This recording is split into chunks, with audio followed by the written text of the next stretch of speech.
Good morning, everyone. Morning. This meeting is being recorded. My name is Kathy Johnson, and I am the chair of the Enforcement Advisory Committee. Welcome to our December 5th, 2024 Enforcement Advisory Committee meeting. Now, the CBA has provided the opportunity for the public to participate via WebEx platform. When we take public comments, we will begin by taking public comment from those individuals attending the meeting in San Diego. I will then ask the moderator to open up the lines for public comment. I'd like to start off. You also will be allowed up to 5 minutes for public comments. So let's start off by asking Ms. Wifley to establish a quorum. Kathy Johnson. Here. Alan Gittleson. Here. Jeff DeLyser. Here. David Kroll. Here. Robert Rule. Here. Jason Russell. Here. Ben Town. Here. Michael Williams. Here. We have a quorum. Thank you, Ms. Wifley. The CBA's mission is to protect consumers by ensuring only qualified licensees practice public accountancy in accordance with established professional standards. This mission is derived from the statutory requirement that protection of the public shall be the highest priority for the California Board of Accountancy in exercising its licensing, regulatory, and disciplinary functions. Whenever the protection of the public is inconsistent with other interests sought to be promoted, the protection of the public shall be paramount. That is our mission statement. So now we will go ahead and continue with our agenda.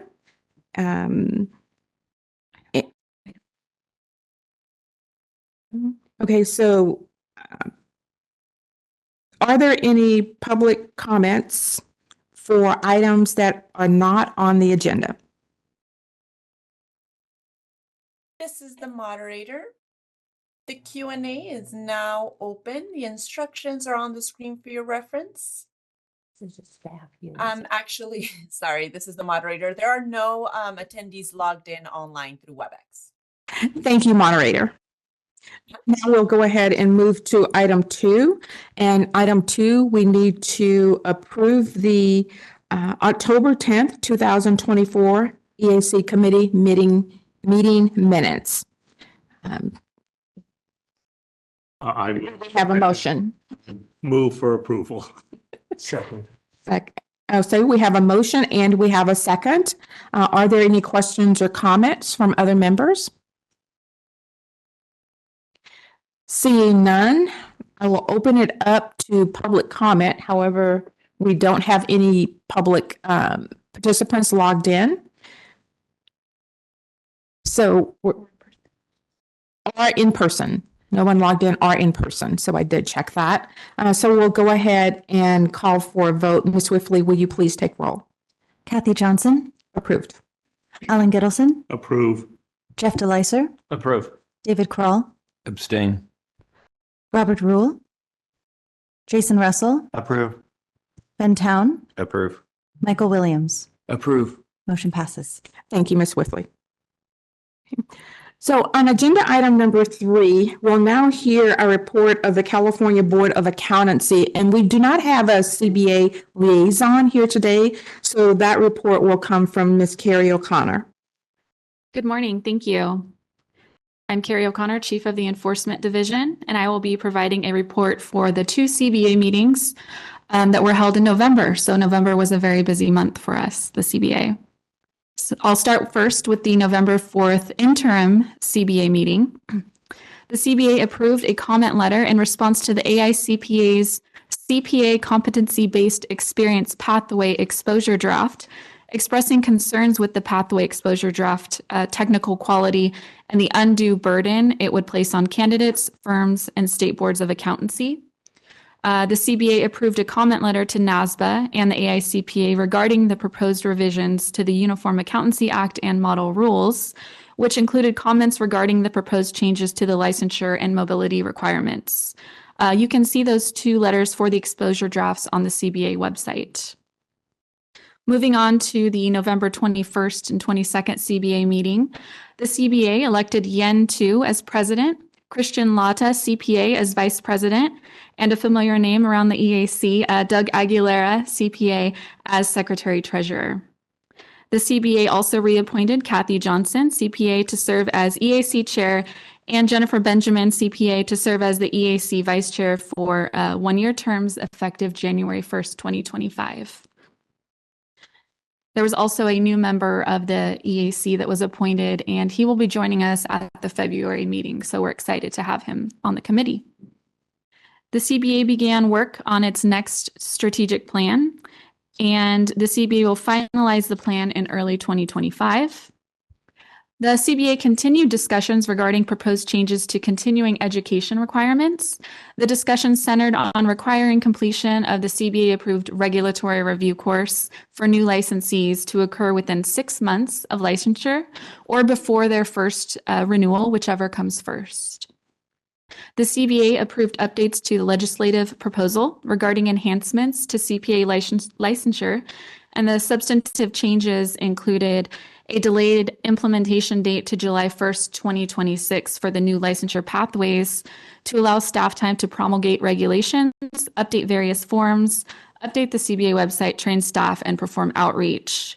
And also the change included phasing out the current pathway to licensure that requires a baccalaureate degree, 150 semester units, and 1 year of experience on January 1st, 2029. The CBA will hold its next scheduled meeting in person at the CBA office and via WebEx on January 22nd and 23rd, 2025. Do any members have any questions? I can try to address them. If not, I might be able to provide you follow-up information in writing.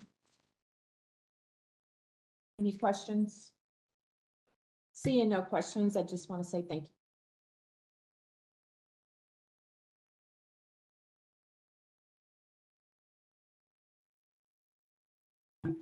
Sorry, I will repeat what I just said.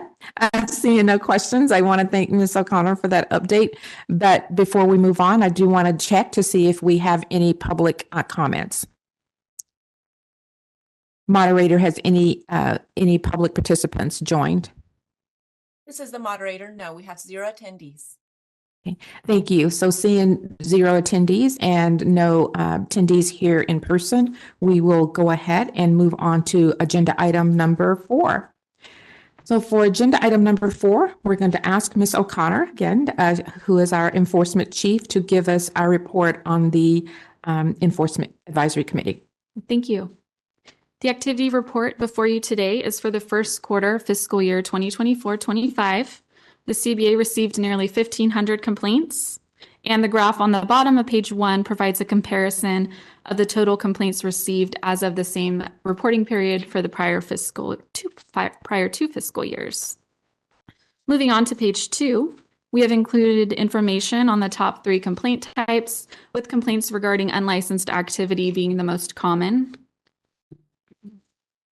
Moving on to investigations and investigations pending on page 3.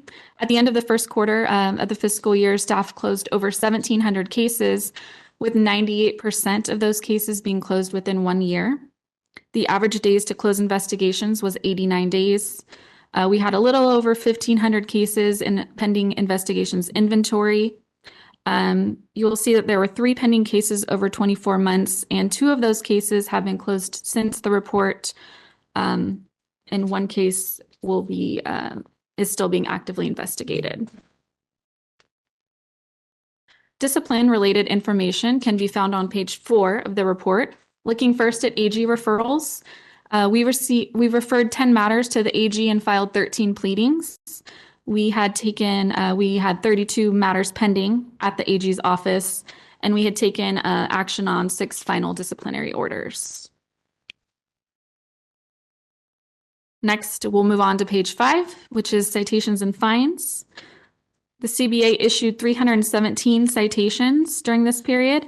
94% of the citations were due to failing to comply with the 20 and 12 continuing education requirement. We received 20 citation and fine appeals, and we have withdrawn or modified 8 citations based on those appeals. And in most cases, the licensee either provided new mitigating information or complied with the issue that resulted with the issuance of the citation. Page 6 contains information regarding unlicensed activity. The CBA received just over 770 complaints regarding unlicensed activity, and we closed nearly 900 investigations during this time period. And the final area of the report I'd like to highlight is probation monitoring on page 7. We had 63 licensees on probation with 6 new probationers since the last report. We identified 4 probation violations for failure to submit written quarterly reports. And at this time, I turn it over to Chair Johnson and be happy to answer any questions members may have. Do we have any questions from the committee? From Ms. Whippley? Seeing that we have no additional participants here in San Diego, moderator, has any members of the public joined the call?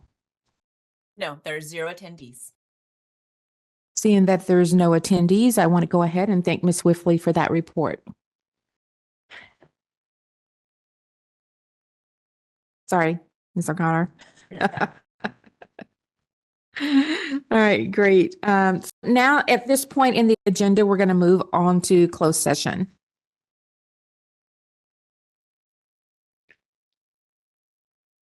Thank you, everyone.